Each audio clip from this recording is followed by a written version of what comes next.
하나님이 같은 이름을 가져서 그 친척이기 때문에 구원해 주신 거예요. 형제 자매님들 뿐만이 아니고요, 그의 연결된 친척들도, 가족들도 다 지켜주셨습니다. 그리고 또 큰 재앙이 있었죠.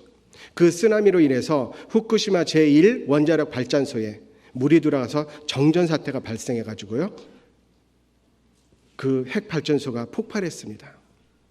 수소 폭발이 있었죠. 많은 방사능이 나왔어요. 그런데 그 당시에 나왔던 그 방사능의 사진이 있는데요. 방사능의 사진 속에 여기가 이제 이 마이크가 원자력 발전소라고 하면 여기서부터 이 방사능이 퍼집니다.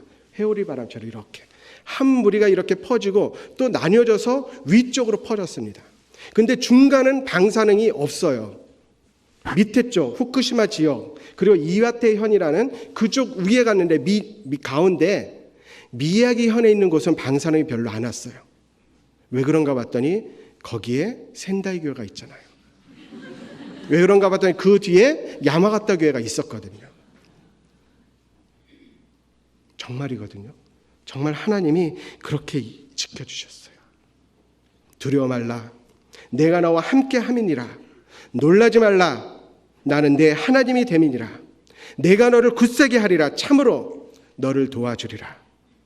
나의 의로운 오른손으로 너를 붙들리라. 그 속에서 주님이 지켜주셨습니다.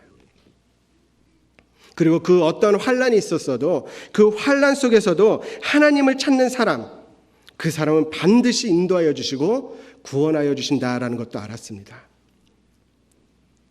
센다이에 대진이 있을 때 저는 그 후에 센다이 교회로 갔는데 저는 나고야에 있었습니다. 그 당시에는. 근데 이게 직선거리로 약 500km, 600km, 자동차로는 700km 이상 떨어진 거리인데도 그때 그 지진에 의해서요, 진도 4 이상이 와서 건물이 흔들려가지고 저도 피난을 했습니다. 엄청난 지진이었어요. 그런데 그 대지진과 쓰나미가 있고 난 후 얼마 있다가 나고야 교회에 그 여행사에 근무하시는 한 자매님으로부터 전화가 왔습니다. 그 전화는요, 센다이에서 피난 온 여성분 한 분이 있는데 그분이 교회에서 신세를 지을 수 있냐라고, 그래서 오시라고 했습니다. 그 사정을 들어보니까 큰 지진과 지진 그리고 방사능 등으로 염려가 돼서요, 그 먼 거리를 자동차를 타고 피난을 왔답니다. 그리고 한국으로 들어가기 전에 조금 신세 질 수 있냐라는 그런 부탁이었습니다. 그래서 이 영혼도 구원을 받을 수 있도록 인도해야겠다라는 마음이 들어서요, 허락하고 또 묵을 수 있는 것도 준비하고 그 이후에 조용히 말씀을 전했습니다. 교회에 다니신다는 그분에게 말씀을 전하던 중에 거듭났냐고, 천국 갈 수 있냐고, 구원 받으셨냐고 물어봤어요. 그분이요, 이 질문은요, 제가 센다이에 있을 때도 들었던 질문인데요, 그러는 거예요. 그래서 여러 가지 얘기를 들어보니까 어디냐면 센다이 교회에 있는 우리 교회 목사님한테 그 질문을 받은 겁니다.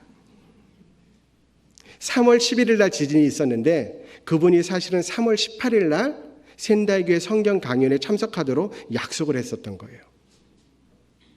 그런데 3월 11일 대지진으로 인해서 집회에 참석할 수 없었다고요. 만약에 대지진이 없었다면 집회에 참석해서 구원을 받을 수 있을 뻔했던 그 영혼, 하나님은 그 영혼까지 기억하시고 센다이 교회에서 나고야 교회까지 우연과 같은 필연으로 하나님의 섭리 가운데 그 영혼을 인도하여 주셨던 겁니다. 그 여성분은요, 그 이후에 상담을 받고 확실히 구원받고 지금 일본에서 너무 열심히 신앙생활을 하고 계십니다. 사실 우리는 기도를 합니다. 그런데 우리의 기도는 그 어떠한 상황 속에서도 죽지 않고 반드시 응답하여 주신다라는 것을 알게 되었습니다. 우리가 주님의 몸된 교회 가운데 함께 거하며 말씀 가운데 순종하고 말씀 가운데 희생하고 말씀 가운데 교제하며 우리의 가족의 전도를 위해서, 우리의 사랑하는 사람들을 위해서 기도한다면 그 기도는 반드시 이루어질 겁니다. 그 기도를 반드시 들어주십니다. 그렇기 때문에 우리는 인내하면서 나가야 됩니다. 다만 이뿐 아니라 우리가 환난 중에도 즐거워하나니 이는 환난은 인내를, 인내는 연단을, 연단은 소망을 이루는 줄 알미로라. 우리의 소망 반드시 이루어집니다. 그렇기 때문에 우리가 선을 행하되 낙심하지 말지니 피곤하지 아니하면 때가 이름에 거두리라. 교제 가운데 피곤하지 않게 끝까지, 물론 피곤하죠. 그렇지만은 그걸 견디고요, 기도하면서 끝까지 나가는 겁니다. 그럼 반드시 우리의 소망, 우리의 소원, 우리의 기도를 들어주시는 하나님이십니다.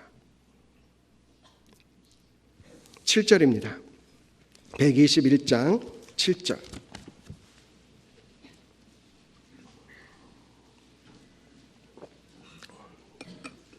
여호와께서 너를 지켜 모든 환난을 명쾌하시며 또 내 영혼을 지키시로다. 모든 환난을 명쾌하신다라고 말씀하셨습니다. 사실 우리 인생 가운데 환난이 있어요. 그렇지만 그 환난은 바로 우리를 위한 것입니다.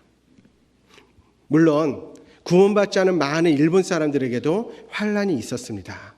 이번에 그 대지진도 마찬가지였고요. 마찬가지로 세상에 많은 환난을 만난 사람들이 있습니다. 많은 고난 가운데 있는 사람들이 있습니다. 그들에게 우리는 참다운 위로가 있다는 것을, 영원하신 위로가 있다는 것을 알려줘야 됩니다. 우리는 주님의 편지가 되어야 되고 주님의 향기가 되어야 됩니다. 우리는 주님의 빛과 소금이 되어야 됩니다. 세상에 많은 환난 가운데 있는 모든 사람들에게 빛과 소금이 되어야 됩니다. 빛과 소금이 되기 위해서는 어떻게 해야 될까요? 자, 마태복음입니다. 마태복음 5장 13절.